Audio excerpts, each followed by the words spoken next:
masing-masing maksimum 10 menit. Nanti bicara tentang sesuatu yang akan menarik hati kita, dan kemudian membicarakan tentang visi-visi yang kontekstual sesuai dengan hari ini kita bicara Persatuan Intelektual Kristen Indonesia. Kita bicara tentang sesuatu yang ada hubungannya dengan kita. Mungkin pertanyaan pertama saya tanya dulu ya, bapak-bapak tim kampanye dari dua capres. Yang pertama adalah pertanyaan yang sederhana ya, mungkin pergumulan kita mengenai penelitian. Kalau misalnya Kementerian Pendidikan dan Budaya mendapatkan dana yang begitu besar, dijamin oleh Undang-Undang Dasar 20%, tetapi kita melihat kenyataannya sekarang penelitian baik itu orang-orangnya yang kemudian dijadikan satu di BRIN itu tidaklah seperti apa yang kita lihat. Ada banyak teman-teman yang melakukan penelitian di BRIN, penelitiannya pun tidak kemudian dipakai. Tetapi bukan hanya situ, anggaran yang diberikan kepada BRIN pun ternyata begitu rendah dan kemudian tidak seperti yang diharapkan. Padahal di negara-negara maju, kalau kita mau bicara Indonesia maju ya, terlepas nanti perubahan, kalau mau berubah, kalau mau bicara Indonesia maju, penelitian itu menjadi sokong guru dari semua kebijakan dan juga praktik-praktik ekonomi, politik, semua, sosial dan budaya. Sehingga pertanyaannya, apa yang diberikan oleh baik nomor 2 nanti mengatakan tentang penelitian yang kemudian menghasilkan sesuatu yang bermanfaat, menjadikan bangsa ini lebih bermartabat, dan kemudian para peneliti pun terjamin dan merasa bahwa ini tempat saya. Kalau sekarang kenyataannya apa Bu Rani? Banyak yang ngejob gitu Pak. Jadi kadang-kadang kita sebagai konsultan pribadi malah tanda kutip ya, nilai jualnya tuh malah lebih tinggi. Kita kadang-kadang duduk-duduk aja job datang ke kita gitu ya, job research ya Pak ya. Tapi kalau kita kadang-kadang kalau kita main-main dengan teman-teman BIN, wah kita juga tahu bagaimana susahnya mereka, padahal ini lembaga penelitian plat merah gitu ya, yang justru seharusnya pemerintah memberikan perhatian lebih besar lagi. Penelitian rata-rata nggak murah ya, Pak Pendeta. Nah itu mungkin challenge-nya Pak, dan juga kita pikir cocok untuk floor di sini untuk mungkin kita dapat perspektif masing-masing dari tim nanti. Baik, silakan. Bagaimana visinya tentang penelitian yang membuat bangsa ini maju? Mungkin kita perlu sampaikan bahwa ini kayaknya audiensnya sedikit di ruangan, tapi sebenarnya Zoom udah kita buka ya. Jadi apa yang Bapak-Bapak sampaikan, para peserta di Zoom juga sangat menanti-nantikan. Tadi sudah ada isu seksi dari Pak Pendeta berkaitan juga dengan organisasi kita Intelijensia Kristen Indonesia, dan tadi mungkin bisa lebih langsung direspon saja ya. Dari siapa dulu? Oke, baik. Sebenarnya satu tim itu dapatnya 10 menit Pak, tapi itu baru 5 menit dulu. Ya 5 menit dulu karena baru pancingan pertama nih. Oh enggak Pak, silakan. Baik, terima kasih. Selamat sore. Begini boleh juga Pak, santai. Ya. Oh ya. Selamat sore menjelang malam, Bapak Ibu. Ini kesempatan yang berbahagia. Saya siap bersyukur ya diutus oleh Timnas untuk sharing dan berdiskusi dengan Bapak Ibu dalam rangka Dies Natalis ke-60 dari Persatuan Intelijensia Kristen Indonesia. Terima kasih Bang Ali Maskur Musa, ada bersama-sama. Bapak Ibu, jadi kita mengetahui memang penelitian itu adalah suatu dasar untuk kemudian terjadi pengembangan lebih lanjut, khususnya dalam perjalanan memang ada sedikit terabaikan soal penelitian ya, dan mungkin kadang-kadang dianggap membuang-buang uang saja dan lain sebagainya. Padahal kita tahu persis bahwa kemajuan dari bidang apapun, utamanya di pendidikan, mesti disertai dengan penelitian-penelitian yang akurat. Kita dari Amin, Anies Baswedan dan Muhaimin Iskandar, kebetulan Pak Anies juga seorang guru, seorang dosen.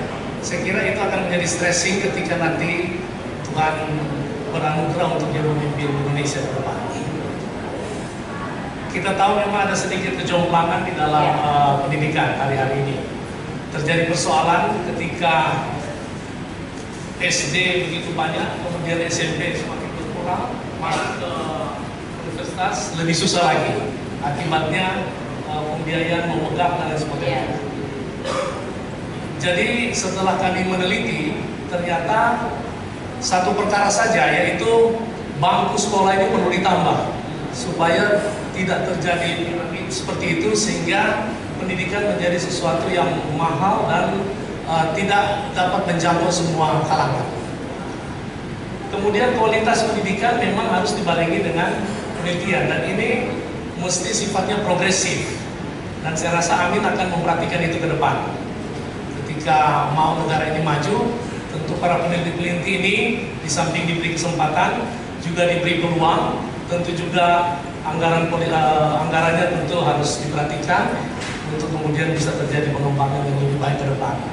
Jadi bagi kami, penelitian akan menjadi perhatian, dikarenakan memang pendidikan masih jomplang, dan kita berharap nanti kalau kemudian Pak Anies bisa dipercayakan, saya yakin ini akan menjadi perhatian beliau. Demikian. Langsung, Pak, ya. Apakah ada paku anggaran khusus dari 20% itu untuk penelitian berapa persen? Sudah ada omong-omongan itu atau tidak di dalam tim ini? Memang itu, jadi kami di tim itu ada tim pemenangan, ada tim substansi. Tim substansi itu kira-kira yang akan membicarakan polusi-polusi ke depan.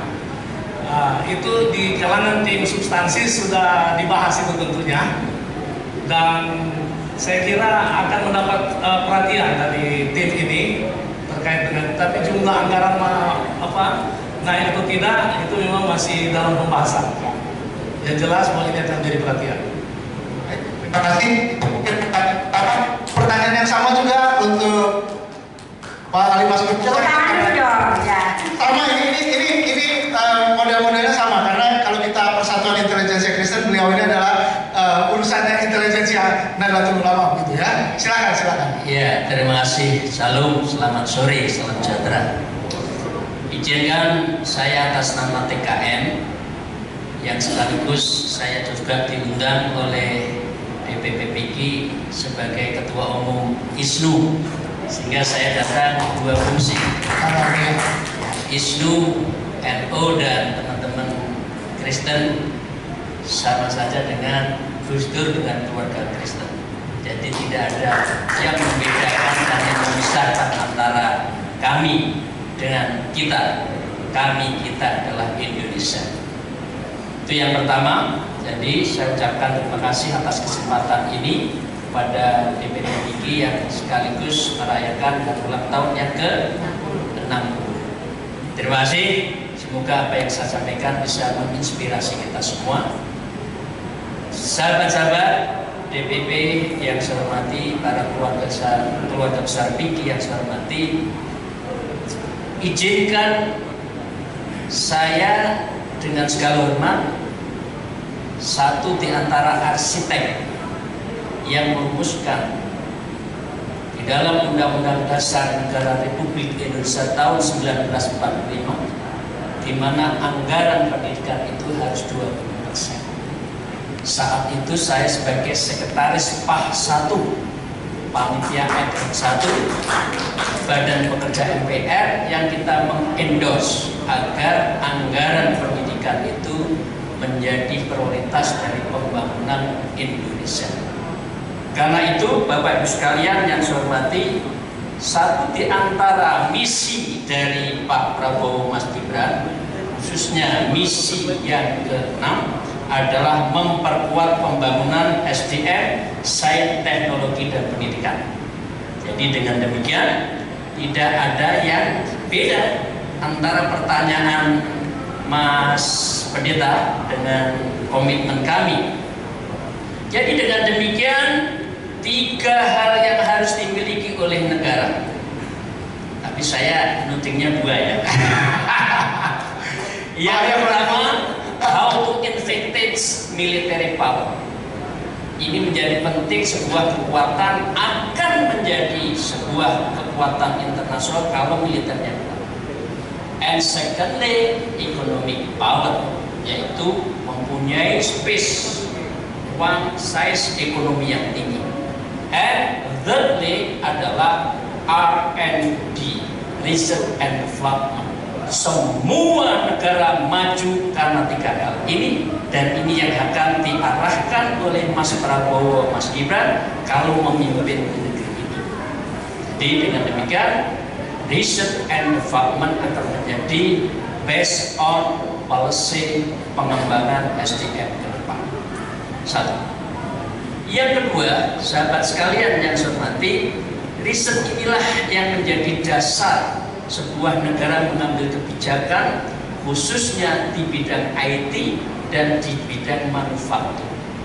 IT dan manufaktur inilah yang mendorong, yang mengendorse negara itu maju.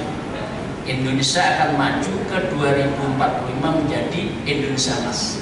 Karena itu generasi sekarang harus dipersiapkan sebagai generasi yang saintis, yang memiliki ilmu yang tinggi. Pertanyaannya, riset itu menjadi bagian dari sebuah prinsip pembangunan, dan pembangunan di bidang pendidikan anggarannya 20%. Jadi kalau APBN kita 2.700 triliun katakan, maka 20% diantaranya 2,7 kali 2 berarti 540 triliun. Bayangkan 570 triliun, 540 triliun, kita ambil 10%-nya dari research and development, berarti 54 triliun sendiri menjadi based on research. Riset inilah yang harus diberikan kepada lembaga-lembaga riset baik swasta maupun negeri, di perguruan tinggi negeri, perguruan tinggi swasta, dan lembaga-lembaga kuasi intelektual seperti LIPI atau sekarang BRIN dan sebagainya. Jadi dengan demikian tidaklah mudah bagi Pak Prabowo dan Mas Gibran untuk mengalokasikan anggaran riset and development itu yang tidak mengurangi atau tidak menambah dari 20%. Dari anggarannya ada dan akan ada, minimal menurut pandangan saya pribadi. Tapi ini menjadi bagian dari komitmen Pak Prabowo, 10% dari 540 itu berarti sudah 54 triliun untuk riset development. Coba bayangkan, riset, ambil kebijakan, negara ambil keputusan, maju, kemudian negara ini mempunyai advantage yang tinggi di antara negara lain. Satu. Yang kedua, pengertian 20% anggaran pendidikan waktu saya menjadi sekretaris PAS 1 bukanlah untuk termasuk di dalamnya gaji. Purely mengatur tentang sistem pendidikan dan kualitas. Jadi dengan demikian, kalau kita konsisten dengan the meaningful dari Undang-Undang Dasar, maka Indonesia akan menjadi negara yang kuat di bidang riset dan development. Terima kasih. Terima kasih. Kita berikan tepuk tangan.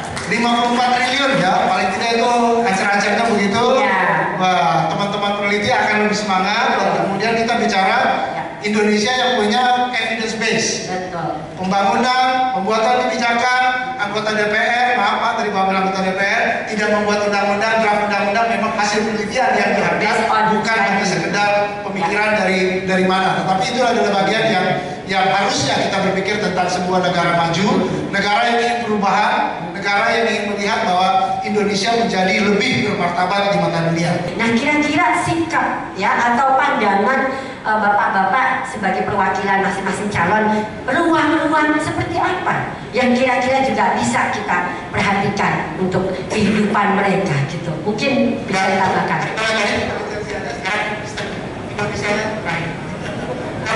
Agama inilah, apakah kita punya sebuah kemauan untuk melihat kebebasan beragama dan berkeyakinan itu dinikmati oleh semua, tidak terkecuali. Mungkin ada moderasi beragama tapi kurang cukup. Harus ada kebebasan beragama dan berkeyakinan yang kemudian semua orang bisa menghormati apapun keyakinannya. Dan dari segi agama dan keyakinan kita bisa melihat Indonesia kembali kepada cita-cita para bapak bangsa, di mana kita akan melihat kebebasan beragama dan berkeyakinan yang dijamin oleh Undang-Undang Dasar Pasal 29 menjadi kenyataan. Sekarang mungkin balik ya. Oke. Sekarang tadi berdiri, boleh saya duduk atau minta berdiri juga? Boleh. Terima kasih saudara host, moderator, Ibu dan Mas Pendeta. Indonesia itu besar karena multicultural. Indonesia itu besar karena multi religi. Indonesia itu kuat karena kohesivitas antar agama. Dan kohesivitas antar agama, multicultural dan multi etnik bukan permintaan kita, tapi adalah given dari Tuhan yang Maha Kuasa. Karena itu setiap pemerintahan, khususnya Pak Prabowo dan Mas Gibran, sudah bersepakat satu misi utama dan pertama adalah memperkokoh Pancasila sebagai ideologi negara. Iya, tepuk tangan kalau Pancasila. Senior saya, Dr. Cornelius D. Ronowijoyo, Ketua PIKI yang saya tahu waktu saat saya menjadi ketua dan sekarang menjadi insya Allah pembina ya. Dan saya masih bersahabat dengan beliau meskipun berpuluh tahun lagi. Mantap. Dan saya juga didampingi oleh Mas Payung ya, beliau dari TKN juga dan juga wakil ketua umum PIKI dan mantan ketua umum GMKI. Seperti halnya saya mantan ketua umum PMI, Ikatan ISNU sekarang, dan dulu Pergerakan Mahasiswa Islam Indonesia. Jadi kalau ada pemerintah, siapapun orangnya, memberi toleransi terhadap satu, munculnya kekuatan yang desiden terhadap ideologi negara Pancasila.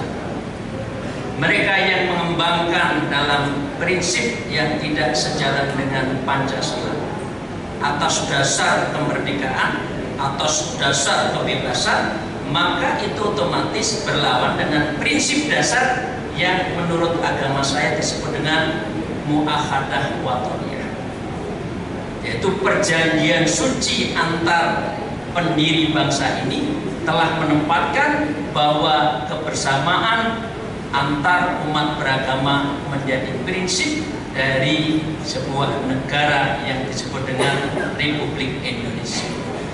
Saya masih ingat di dalam persidangan-persidangan bahwa kalau Indonesia masih mencantumkan 7 kata, NTT,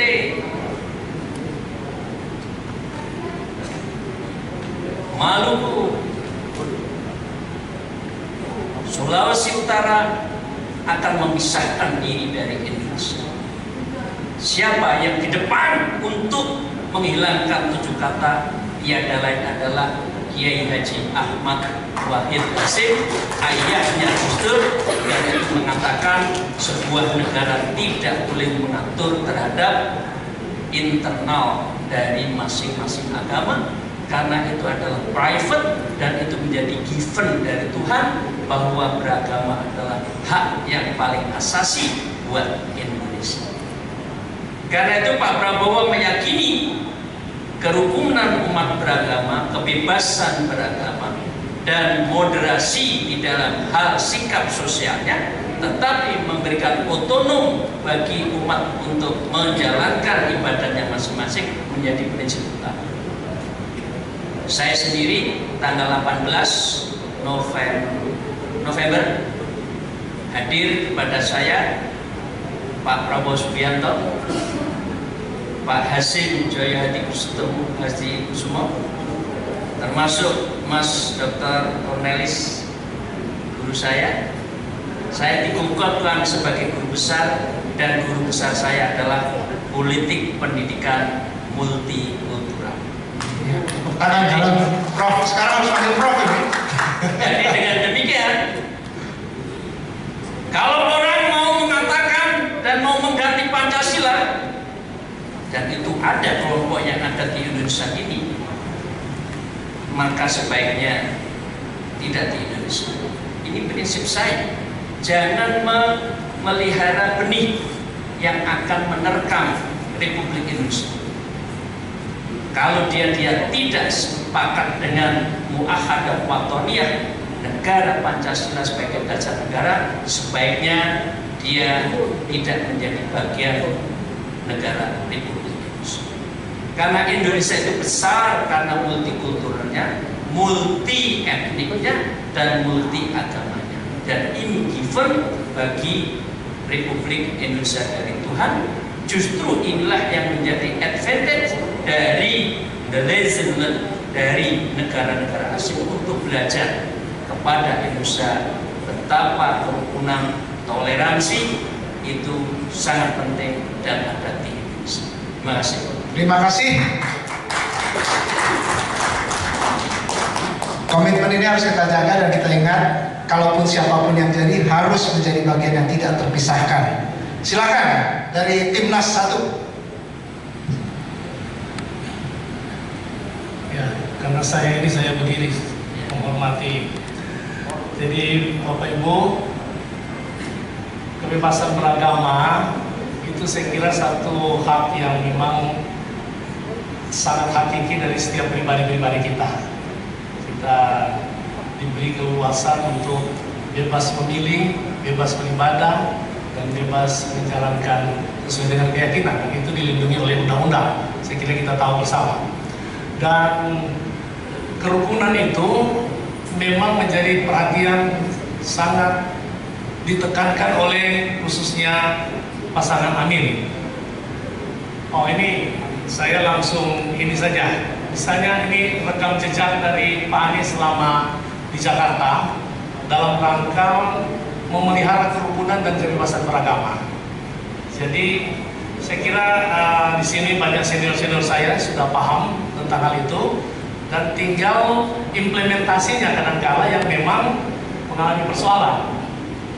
Tetapi kita sendiri menyaksikan ketika Pak Anies gubernur, Jakarta itu adem ayem dan tidak ada percekcokan apapun dibandingkan misalnya dengan isu yang sempat dimunculkan. Karena beliau tahu persis bahwa hak asasi paling hakiki yaitu kebebasan untuk memilih agama, termasuk kemudian beribadah itu mesti dijamin oleh pemerintah karena sudah dijamin oleh undang-undang. Jadi kalau misalnya contoh di sini Pak Anies memberikan IMB mungkin paling banyak selama dia memerintah, yaitu ada 33 IMB dari gereja, dan juga salah satu contoh yang realistis saja GPIB Pelita di Lubang Buaya, kemudian ada gereja Katolik di Kalvari yang 24 tahun belum dapat IMB Kalvari, yang GPIB Pelita 40 tahun. Tetapi ketika Pak Anies melihat ini ada satu ketidakadilan, kenapa yang lain bisa, yang lain enggak, dan ini terlalu lama. Nah, berangkat dari rasa ingin menghadirkan kesetaraan dan keadilan inilah kemudian singkat cerita Pak Anies dia memperjuangkan itu, dan puji Tuhan bisa berhasil kemudian gereja-gereja itu mendapatkan IMB. Itu salah satu contoh dari 34 yang ada, masih banyak lagi. Kemudian dari hak juga untuk merasakan kerukunan, kan kita perlu merasa diayomi. Pemerintah dalam hal ini kemudian memberikan, mungkin tidak sudah tahu, itu salah satu dana bantuan operasional tempat ibadah kepada mungkin 8 ribuan, bukan hanya agama tertentu, tetapi kepada semua agama. Kalau kita lihat di sini, dalam 4 tahun terakhir sudah 5.200 masjid dan musola yang dibantu, ada 1.379 gereja, 28 wihara, dan 15 puri yang dibantu demi untuk menjamin rasa keadilan dan kesetaraan dari warga DKI Jakarta. Jadi ini kira-kira praktek-praktek yang dilakukan. Juga di samping menghargai kebebasan beragama, kita juga menghargai karya-karya dari para pendahulu-pendahulu kita. Misalnya Pak Anies sempat memberikan dukungan bantuan untuk GBIB Immanuel yang dibangun 1831, 180 tahun belum sempat, tetapi oleh anugerah Tuhan sempat digulirkan 28,6 miliar untuk merenovasi tempat itu. Bukan soal angkanya, bukan soal apa-apa, tetapi itu merupakan satu wujud perhatian yang real daripada Amin di dalam menghadirkan rasa kebebasan, rasa bahagia warganya, dan menjalin kerukunan. Ini saya kira hal-hal yang realistis yang pernah dilakukan, dan mudah-mudahan ini menjadi semangat kita bersama tentunya, karena ini merupakan warisan sebenarnya daripada pendahulu-pendahulu kita. Mereka sudah melakukan itu, kita tinggal melanjutkan dan menuju Indonesia yang lebih baik ke depan. Terima kasih. Baik, terima kasih. Kita berikan aplaus juga.